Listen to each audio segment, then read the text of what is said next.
হুজুর আলহামদুলিল্লাহ, নামাজও ঠিক হয়ে গেছে, নজরও ঠিক হয়ে গেছে, ঘরের অশান্তি ছিল সেটাও ঠিক হয়ে গেছে, আর কেবল জবানে মাঝে মাঝে মিথ্যার গীবত এসে যায়। মনে মনে টার্গেট করলেন, ইনশাআল্লাহ আমি তো একজন মুসলমান, মুসলমানের জবান তো এরকম নষ্ট হইতে পারে না, মুসলমানের জবানও তো ইসলামওয়ালা, আমার জবানকে আমি ইসলামওয়ালা বানাবো ইনশাআল্লাহ। যার আয়ে ব্যয়ে ঘরে বাইরে যে কোনো জায়গায় ইসলামের খেলা, যা আমি জানি আমারটা ইসলামের খেলা, এরকম কিছু আইটেম থাকে না মাসেন। এইরকম জানা ইসলামের খেলাফ আইটেম গুলোকে টার্গেট করে করে আপনি আগাবেন। ঠিক কোন রোগ থেকে যখন মানুষের অপারেশন হয়, যেই রোগের কারণে সে কষ্ট পাইছে, একটা টিউমার ছিল, একটা ভারী ফোড়া ছিল, সেটা মুক্ত হওয়ার পর শরীরটা পাতলা হয়ে যায়, একদম ভালো হয়ে যায়। রোগীরা বলে আলহামদুলিল্লাহ, আমি চোখে স্পষ্ট দেখি, আমার দেহের কষ্টটা দূর হয়ে গেছে। যেই কোনো মুসলমান আপনি যেই হন, যেই কয়েকটা গুনাহ আমার আপনার জীবনে আছে, প্রত্যেকটা আমাদের ইমানকে, অন্তর আত্মাকে পীড়া দেয়, কষ্ট দেয়। একটাকে অপারেশন করে ফেলবেন, সাথে সাথে স্বস্তি লাগবে, আলহামদুলিল্লাহ একটা কষ্ট কমছে। আরেকটাকে অপারেশন করবেন, দেখবেন আরেকটু স্বস্তি লাগে, আরেকটাকে অপারেশন করবেন, দেখবেন আরো ভালো লাগে।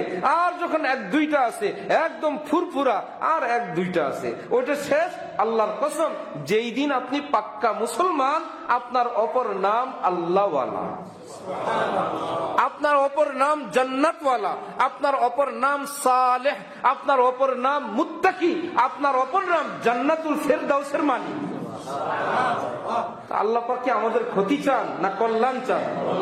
কোন মা বাবা চান না আমার ছেলে মেয়ে হোক, কয়েকটা তো ভালোই হয়েছে, আর বাকিগুলো ল্যাংড়া হোক, অন্ধ হোক, অ্যাবনর্মাল হোক, ঠোঁট কাটা, হাত কাটা, পা কাটা হোক না। যতটা হয় ততটার আগেই মা কেবল দোয়া করে, আল্লাহ সব যে হয়ে দুনিয়াতে আসে, আল্লাহ হাত পা অঙ্গ প্রত্যঙ্গ গুলো আপনি সুন্দর বানায় দিয়েন। সবাই বলে এত দোয়া করো কেন? হাত কোনো সমস্যা হলে কি আর মানুষ না? ওটা কি ছেলে না?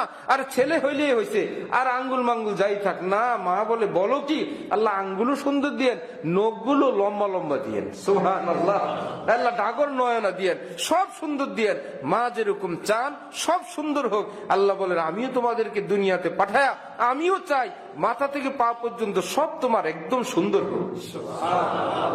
নখ কাটছ সুন্নত মোতাবেক, টুপি পরলা, চেহারা সাজাইলা, ড্রেস সব আমার নবীর মতো, হ্যাঁ তোমার জন্যই রাদিয়াল্লাহু আনহুম।